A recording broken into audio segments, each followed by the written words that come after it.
তারপরে যদি এরকম নক্কা চক্কা হয়, কার ভাল লাগে বলো দেখি? আজকে আঙ্গুল দিয়ে দিছি গরম জলের মধ্যে, দেখি গরম কতটা হয়েছে, তারপরেও তুমি নক্কা করো।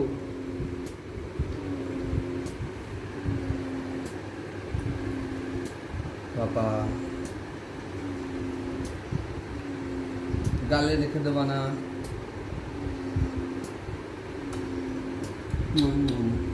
এক মিনিট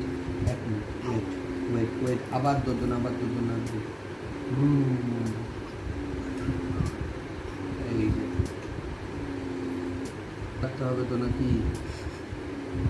হ্যাঁ, নাকি দুজন মতন সে গোপ মোপ হয়ে যাবে? পোলা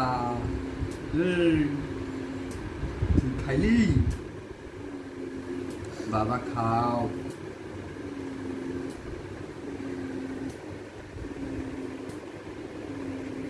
কি করো?